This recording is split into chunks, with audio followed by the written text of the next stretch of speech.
de octubre del 2019. ¿Qué tal? Muy buenos días, bienvenidos a su programa Contacto Directo. Empezamos revisando quiénes son hoy nuestros invitados.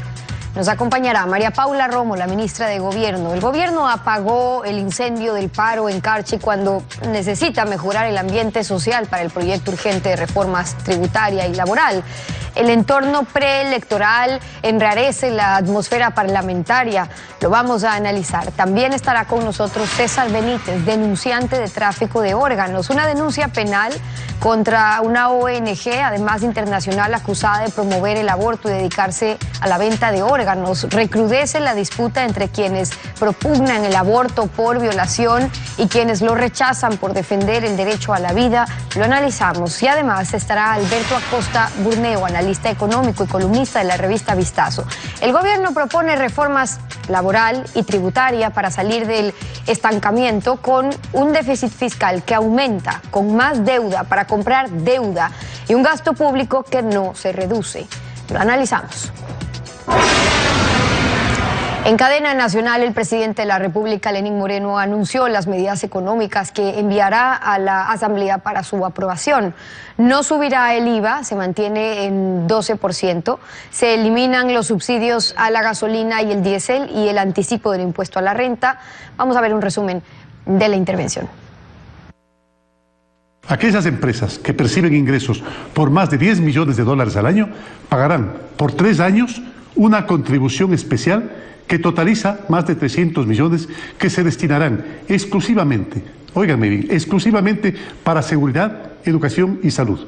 Eliminación de subsidios a combustibles. El país destina más de 1.300 millones de dólares al año en subsidios al diésel, a la gasolina extra. Este subsidio ha beneficiado durante décadas principalmente a los que no lo necesitaban y a los que viven del contrabando. Por eso he firmado el decreto que libera el precio del diésel y de la gasolina extra. Aumento del bono de desarrollo humano.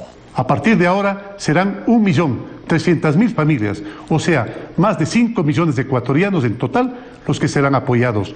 Todos ellos recibirán $15 mensuales adicionales. Reducción de aranceles y beneficios a bananeros. Estamos eliminando o reduciendo los aranceles para maquinaria, para equipos y para materia prima, tanto agrícola cuanto industrial.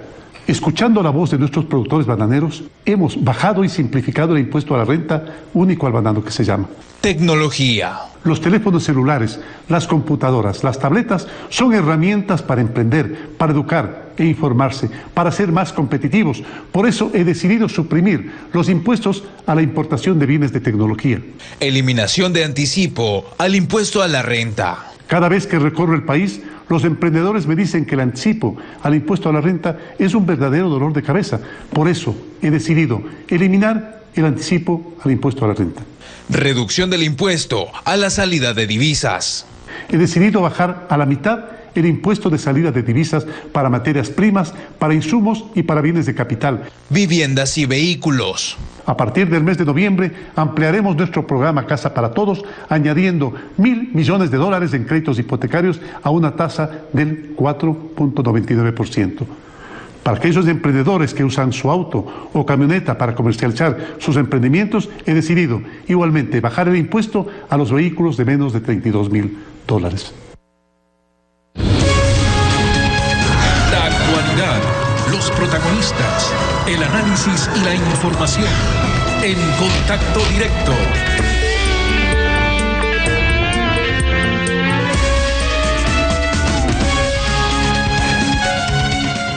¿Qué tal, Alfredo? Buenos días, ¿cómo te va? Muy bien, Estefi, buenos días, buen día a todos. El gobierno apagó el incendio del paro en el Carchi justo antes de anunciar un paquete de medidas económicas. María Paula Romo, ministra de Gobierno, buen día, bienvenida a Contacto Directo. Buenos días, Alfredo, muchas gracias por la invitación. El presidente presentó anoche las medidas económicas con reformas laborales y tributarias. Usted, como ministra de Gobierno, coordina con las bancadas legislativas el cumplimiento del acuerdo por la gobernabilidad. El proyecto o proyectos de ley se votarán por tramos temáticos para coordinar mejor convergencias y desacuerdos. Sí, Alfredo, gracias. Permítame referirme al proyecto de ley, pero también a las otras decisiones que anunció el presidente Moreno la noche de ayer. Muchas de ellas no requieren ser tramitadas a través del legislativo. Por ejemplo, la decisión de eliminar los subsidios al diésel y la gasolina extra, que ha sido una gran distorsión durante 4 décadas en el país.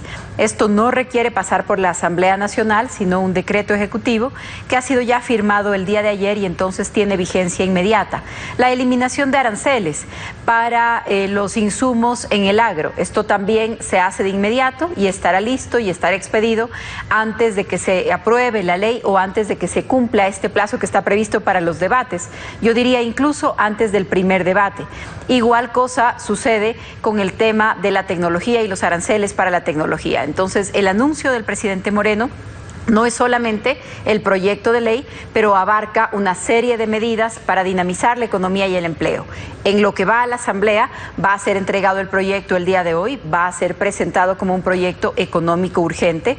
Todos estos temas, por un lado, algunos de simplificación tributaria, por otros, la reforma laboral. También se incluyen algunos temas sobre autonomía del Banco Central y algunos otros que son reformas legislativas, pero que van a mover la inversión en el país. Esto va a ser parte de un solo cuerpo legal calificado como económico urgente que entrará el día de hoy a la Asamblea Nacional.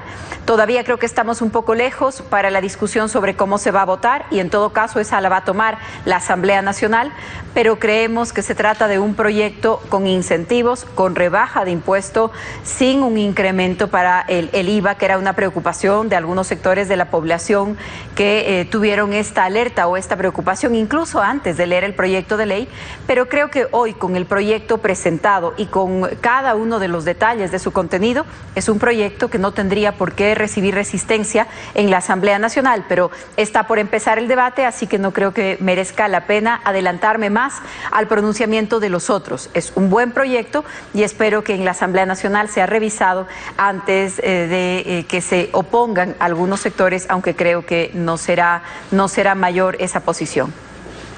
En un año preelectoral, la votación en la Asamblea estará condicionada por intereses de potenciales candidatos. Hay 2 precandidatos conocidos, Jaime Nebot y Guillermo Lasso, con bancadas importantes en la Asamblea. El presidente Lenín Moreno no ha expresado su deseo de candidatizarse. En consecuencia, está llamado por la historia a comportarse como estadista, no como candidato, pero podría perjudicar a un precandidato de centro izquierda eventualmente. Y otra cosa es que las medidas anunciadas anoche no dicen nada respecto a la deuda.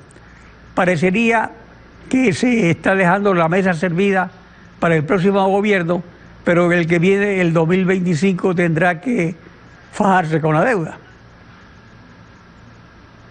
Nosotros tenemos que responder por nuestros actos de este momento, quienes estén considerando un cálculo electoral para el próximo año, porque efectivamente la fecha ya nos acerca a esa realidad. Cada uno tendrá que responder sobre sus propios actos. Yo creo que el presidente Moreno ha dado el ejemplo tomando decisiones que no están calculadas en base de lo electoral, sino lo más responsable con el país. Si todos tomamos decisiones hoy con responsabilidad con el país, el 2021 va a ser más fácil para los ciudadanos, no para los candidatos. Si el 2021 sabemos elegir a quien tome decisiones responsables, el 2025 va a ser más fácil para los ciudadanos. Preocuparnos hoy para bloquear un importante proyecto de ley pensando en el 2025, creo que no es lo que el país merece. Nosotros, y el presidente lo ha dicho así, con todas sus letras la noche de ayer, no está haciendo un cálculo electoral. El gobierno no está haciendo un cálculo electoral. Todo lo contrario, lo que estamos pensando y lo que estamos proponiendo, la decisión que ha tomado el presidente es una reforma estructural que muchos sectores comentan, que muchos sectores discuten, que es realmente una distorsión. El subsidio al diésel, a la extra, el subsidio a las gasolinas en este continente solamente lo mantiene Venezuela. Esta decisión va a permitir una corrección estructural en la economía y creo que si todos somos capaces, yo confío en que sí, Creo que si todos somos capaces de actuar con responsabilidad para el país, sin programar la próxima elección, sino tomando la mejor decisión posible en nuestras manos en este momento. El gobierno ha puesto el ejemplo. Nosotros podemos responder hasta ahí, pero confiamos en que el momento del país haga que el resto de sectores también actúen de la misma manera y que ciertas medidas y que ciertas formas de comportamiento queden en el pasado. Ahora vamos al acuerdo con autoridades del Carchi. En la prensa se informa sobre un acuerdo de 12 puntos, pero no hay ningún acuerdo colgado en la página web del Gobierno Nacional ni de los gobiernos autónomos del Carchi. En todo caso, ¿se cumple el acuerdo de suspender el paro después de devolver el IVA a los gobiernos autónomos descentralizados del Carchi? Hay mucha confusión alrededor del tema. Aprovecho la oportunidad para profundizar en algunas cosas. Esto empieza hace varias semanas cuando una asamblea provincial del Carchi se reúne y plantea una serie de puntos que son de preocupación de los ciudadanos y de las autoridades. El Carchi tiene una realidad especial, el cambio, el tipo de cambio con Colombia es un tema particular. El Carchi produce papas en este año, en esta época hay una enfermedad en algunos lugares de producción. Esto ha impedido que su producto salga y se venda. O sea, hay una situación ahí que no podemos negar. Los lecheros, los ganaderos del Carchi pedían el tema del suero de leche, la moratoria. Todo esto fue atendido en su momento en lo que corresponde al gobierno. Pero algunos sectores crearon una expectativa sobre el tema de un IVA diferenciado, algo que no hace parte de la realidad del país y que realmente sería inmanejable.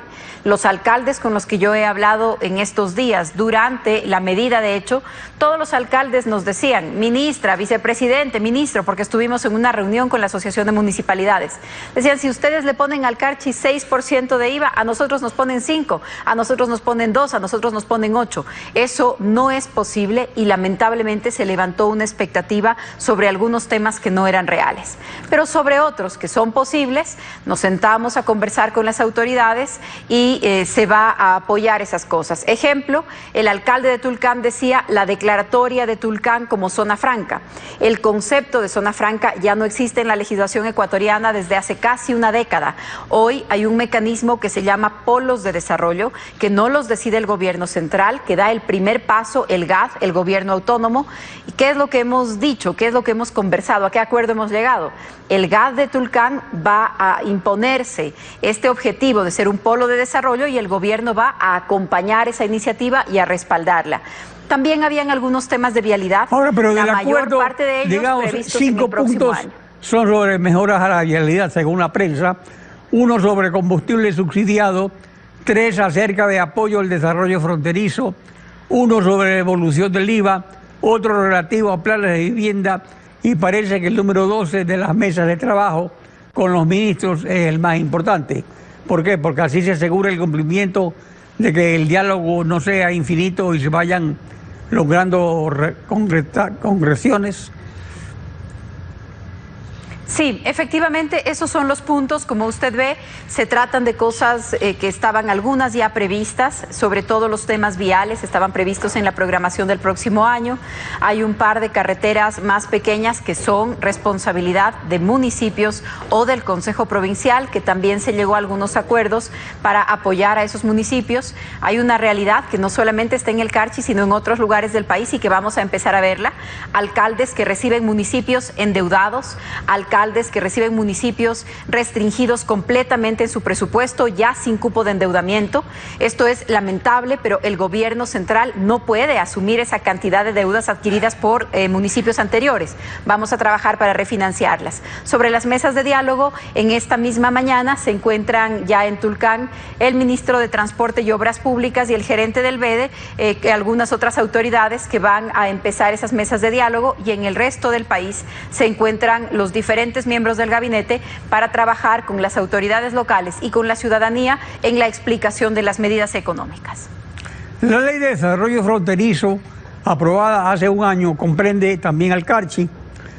Para su ejecución por el Ejecutivo requiere de un reglamento que el Ejecutivo aún no hace, aún no dicta. ¿A quién le corresponde, la presidencia o a su ministerio que coordina con los gobiernos autónomos? Hay un procedimiento para aprobar los reglamentos y se necesita un dictamen favorable de finanzas. En muchas de estas leyes, la Asamblea Nacional ha generado nuevos gastos sin generar las fuentes de financiamiento necesario. Por eso se requiere un trabajo adicional para la expedición del reglamento, pero el reglamento va a estar publicado esta semana. Hemos trabajado con los municipios de todas las provincias fronterizas y con los ministerios y con finanzas, y tenemos el dictamen listo desde la semana pasada. El reglamento va a estar publicado antes de que lleguemos al viernes. María Paula Romo, ministra de Gobierno, gracias por acompañarnos en Contacto Directo. Estefi. Nos vamos a una pausa, son las 7:15. Al regresar estará César Benítez, denunciante de un financiamiento de abortos y tráfico de órganos por la Fundación CEPAM. Un abogado del Frente Pro Vida denuncia a la transnacional de los abortos. Ya regresamos con ese tema, no se vaya.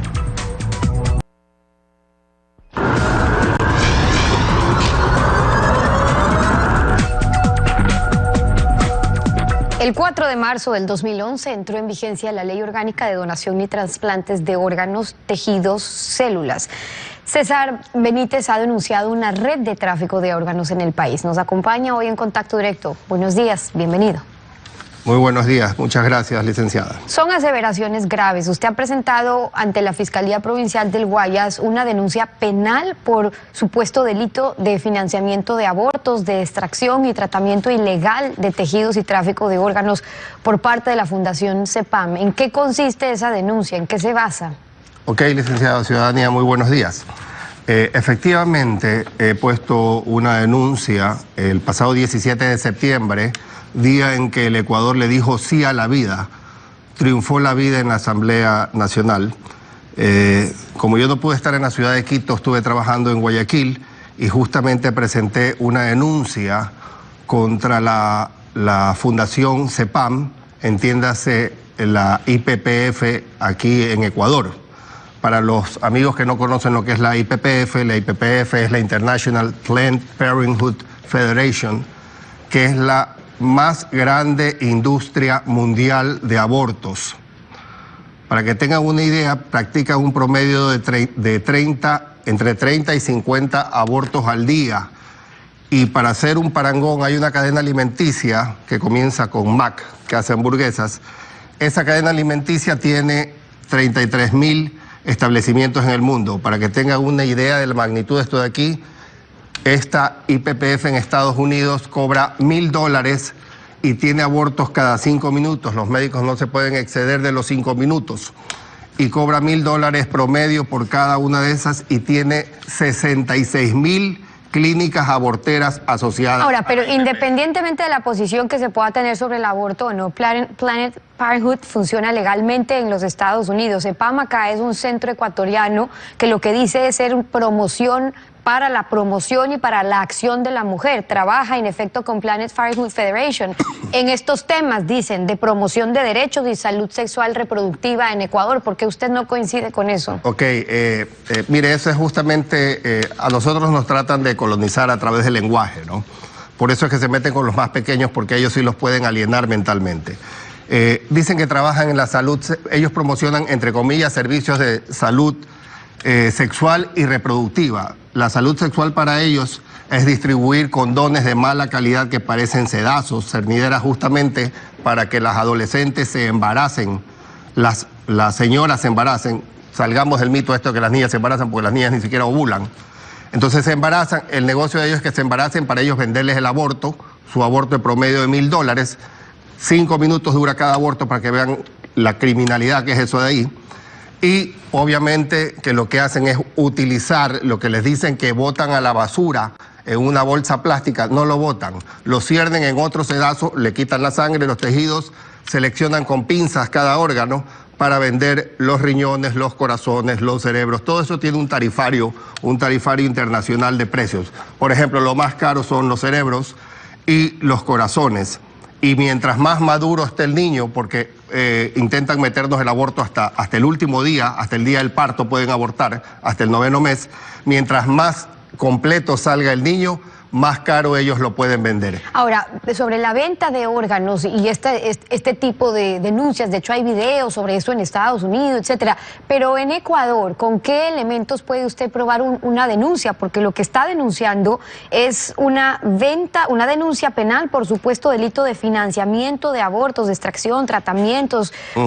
Voy a puntualizar. Una red de tráfico de órganos. Ok, la denuncia exactamente es por el posible, léase bien, posible financiamiento de varios delitos tales como aborto en sus diferentes tipos penales, extracción y tratamiento ilegal de órganos y tejidos y tráfico de órganos mediante operaciones o transacciones económicas millonarias, inusuales, injustificadas o sospechosas, por decirlo menos, que aparentemente no pueden sustentarse según sus exiguas operaciones físicas en Ecuador. Para que tengan una idea, amables televidentes, CEPAM ha recibido casi $2,5 millones desde el 2008 al 2016. Esta información la pueden corroborar ustedes mismos de los estados financieros de la IPPF en Estados Unidos. No es que me la estoy inventando yo. Yo he tomado la información pública que consta en el ciberespacio y ellos a propósito borraron las transferencias millonarias del 2018, 2017, 2018 y 2019 para que no sepamos cuántos millones más le ha regalado la IPPF de Estados Unidos a la IPPF de Ecuador. Ahora, tanto usted como la representante legal de CEPAM están llamados a comparecer para este miércoles en la Fiscalía del Guayas. Ahí van a rendir sus versiones, es libre, es voluntaria. Así es, licenciada. Me toca a mí como denunciante reconocer mi firme rúbrica de esta denuncia y rendir mi versión voluntaria sobre este tema. También le toca a la señora representante legal de la IPPF aquí en Ecuador. Y dejo muy en claro que yo he recalcado la palabra posible financiamiento de varios delitos, porque precisamente esta fase ante la Fiscalía, esta fase de esta denuncia penal es justamente para investigar si existe el cometimiento de esos delitos o no existe el cometimiento de esos delitos. Aquí no se está acusando a nadie, aquí sencillamente se le está pidiendo a la autoridad competente que investigue si están ocurriendo los mismos delitos que suceden en Estados Unidos de su matriz IPPF. Sobre todo porque ha existido desde hace muchos años aquí denuncias de tipo sobre redes que podrían estar operando. El gobierno lo ha desmentido cuando hablamos sobre tráfico de órganos en sí. El peligro es que producto de esto se pueda afectar en el mensaje a la buena donación de órganos, que sí puede salvar una vida, porque no es eso lo que se está planteando. Correcto, esto no es lo que se denuncia. Aquí no se denuncia lo bueno. Lo bueno hay que aplaudirlo, licenciada. El problema es que aquí se está traficando. Usted puede conseguir hasta los tarifarios en el mercado negro, los tarifarios de la IPPF, en la cual le pone un promedio por órganos, que ellos llaman tejidos eufemísticamente, pero son órganos. Un cerebro para que tenga una idea, un cerebro puede llegar entre $100 o $600 dependiendo de la maduración del feto. Y esto no se lo hace en el mercado regular, por si acaso. Esto no se lo hace a través de donación de órganos. Se hace en el mercado negro, en el mercado clandestino, el tráfico de órganos. Entonces, ese mismo órgano usted lo puede conseguir hasta en $3,000 en el mercado negro. ¿Quiénes lo compran? Las farmacéuticas, las transnacionales farmacéuticas, las transnacionales de los cosméticos. Imagínense que está prohibido en Europa y en Estados Unidos testear en animales, pero estos señores testean en seres humanos, muchas veces vivos porque los venden vivos, y aparte usan, por ejemplo, para las cremas antiarrugas que utilizan las damas, utilizan los restos de nuestros hijos asesinados en el vientre de sus propias madres. Y esa es la denuncia del abogado César Benítez acompañándonos hoy en Contacto Directo. Muchas gracias por haber estado con nosotros. Gracias, licenciada. 7:29. Vamos a una pausa y cuando regresemos en nuestros estudios, Alberto Acosta Urneo, analista económico, columnista de la revista Vistazo, el nuevo paquete de medidas económicas del gobierno de Lenín Moreno para lograr estabilidad fiscal y crecimiento, logra salir del estancamiento. Breve pausa, volvemos con eso. No se vaya.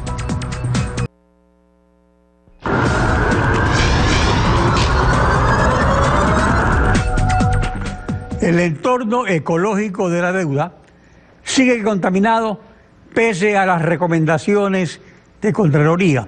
Esto causa un estancamiento económico que el gobierno anunció terminar anoche con sus medidas económicas y que las bancadas legislativas ofrecen acabar. Alberto Acosta Urneo, buen día, bienvenido a Contacto Directo. Muy buenos días, un gusto estar con ustedes.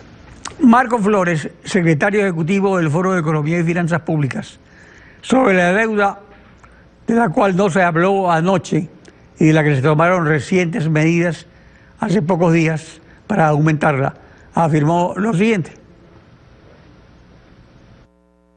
En junio del año 2010, el total de la deuda pública ecuatoriana era de 10.034 millones de dólares. Al mes de septiembre pasado, esa misma deuda pública es 64.637 millones de dólares. Se la multiplicó por 6. Pero nada creció 6 veces en la economía. Este es un problema grave que tiene la economía ecuatoriana, el tamaño de la deuda. Desde junio del 2014 hasta septiembre 24, hace pocos días, el Ecuador ha colocado en bonos en los mercados internacionales 18.639 millones de dólares. De esos, 11.625 millones se han colocado en este gobierno, es decir, la mayor parte. El problema radica, y ese es un problema grave, que esto se ha usado exclusivamente o básicamente para financiar el déficit fiscal, no para promover crecimiento económico. Vale decir, estamos usando deuda para pagar deuda, para cubrir el déficit. Hay una enorme diferencia en endeudar a un país con crecimiento económico para fortalecer el crecimiento económico y endeudarlo simplemente para seguir financiando la parte de dinero que no se tiene. La prolongación y el aumento del endeudamiento para cubrir déficit fiscal, a pesar del informe de Contraloría sobre el exceso de deuda pública, fue apoyado el año pasado en la Asamblea por bancadas no gobiernistas como la del PSC, Creo y BIN. ¿Puede haber equilibrio fiscal sin bajar el gasto mientras aumenta la deuda? ¿Para pagar deuda la Constitución lo permite? Bueno, vemos que lamentablemente la bonanza se expandió el gasto público excesivamente.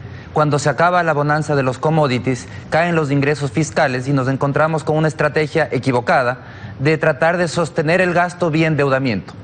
Esa estrategia la mantuvo el gobierno de Correa en sus últimos años y Lenín Moreno en los primeros años. Las medidas que se anunciaron ayer buscan dar un giro a esta estrategia, abandonar la estrategia de vivir del endeudamiento, del tarjeteo, y buscar solucionar los problemas de fondo.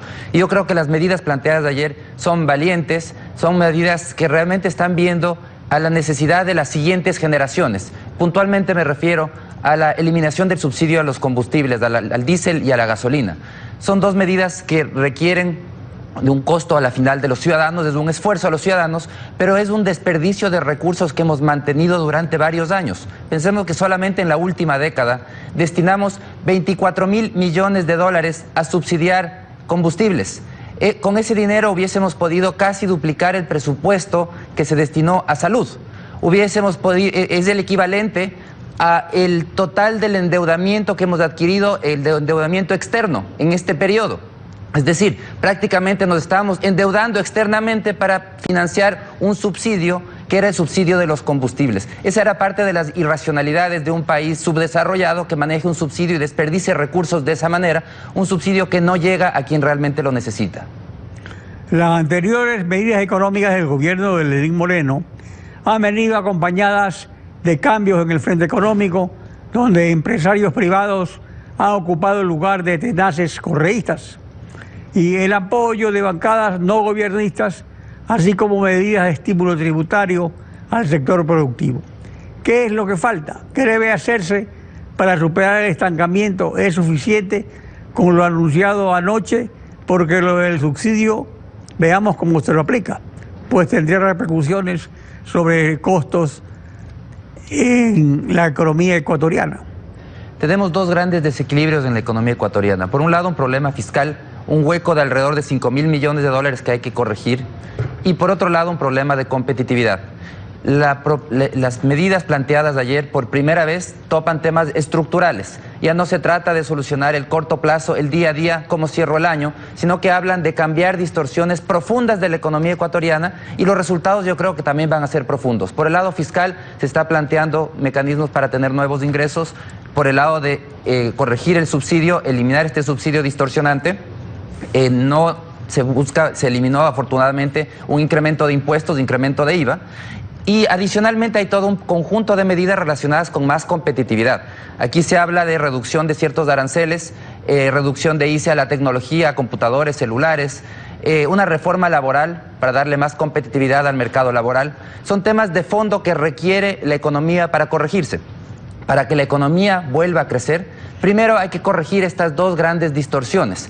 En el corto plazo tiene un impacto recesivo, evidentemente, pero es el proceso necesario de curación de una economía enferma que debe pasar a una economía que puede crecer sostenida y de una manera acelerada. La manera de hacerlo es a través de la corrección de estos grandes desequilibrios que vivimos en la actualidad y a través de medidas que no busquen el beneficio de corto plazo, sino que vean el largo plazo. Es decir, aquí es donde podemos parafrasear la frase de Winston Churchill, cuando hablaba que el político se transforma en un estadista cuando deja de pensar en las próximas elecciones y comienza a pensar en las próximas generaciones. Eso es lo que necesita el país de este momento.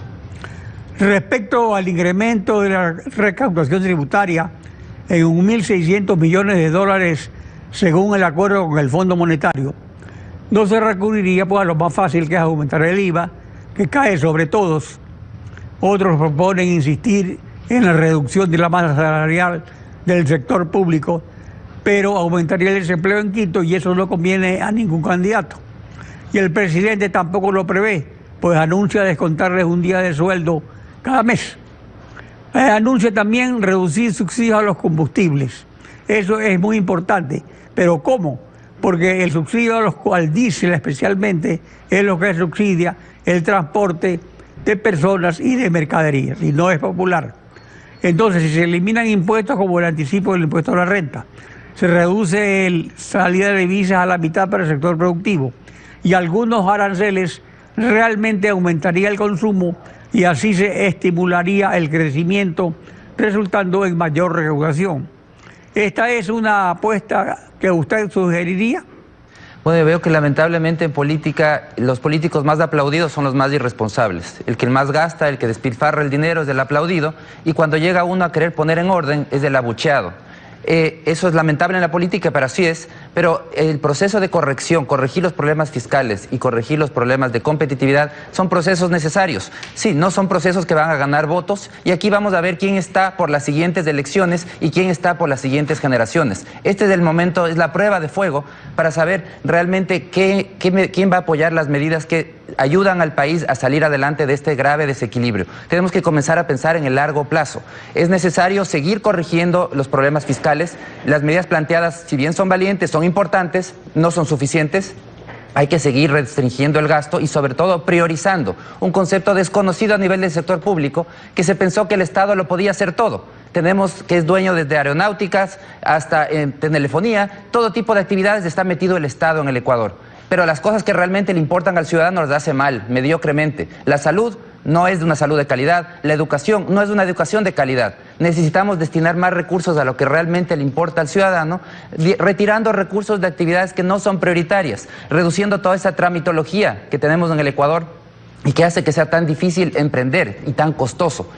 Todos esos cambios todavía están pendientes, si bien se plantean ciertas medidas para reducir gastos, un día de salarios de los del sector público, reducir las vacaciones de 30 días a 15 días en el sector público, y entre otras medidas, pero es necesario ir más allá, ir hacia una priorización en el Estado para que se dedique a hacer lo que realmente le importa al ciudadano. Esto es, necesitamos educación de calidad, salud de calidad y seguridad. También falta el ingrediente fundamental de reestructurar la deuda.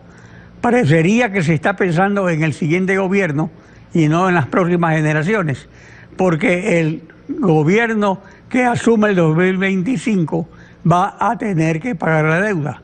¿Se sigue pateando la solución al problema de la deuda? Yo puedo decir que esa estrategia fue la que estuvo vigente hasta antes de estas medidas. Esperemos que estas medidas lo que buscan es solucionar en algo, reducir en algo esa brecha fiscal. Como digo, no es suficiente, hay que hacer más, hay que seguir cerrando esa brecha fiscal. Se deberán tomar medidas adicionales, sobre todo por el lado de reducción de gasto, porque para solucionar el problema de la deuda hay que también traspasar de un exceso de gasto a generar superávits fiscales. El Estado tiene que generar superávit para poder pagar todas las deudas que ha adquirido. Las deudas no son regalos, sino simplemente posponer un pago y esos pagos comienzan a llegar aceleradamente. Entonces tenemos que prepararnos para ese escenario. Es por eso que no podemos contentarnos con lo que se ha planteado hasta ahora. Hay que seguir profundizando con medidas que prioricen el gasto, reduzcan el tamaño del Estado, lo limiten a un nivel que sea sostenible, y de esa manera podamos pagar todas las deudas que se han adquirido, porque lamentablemente la estrategia de 2013 acá fue la de patear todos los problemas vía agresivo endeudamiento, algo absolutamente insostenible. Alberto Acosta, gracias por su participación en Contacto Directo. Siempre es un gusto. Estefi. Así concluimos esta emisión. A ustedes también, gracias por su confianza. Nos volvemos a encontrar mañana, Alfredo. Mañana continuamos rayando la desinformación en Contacto Directo. Buen día.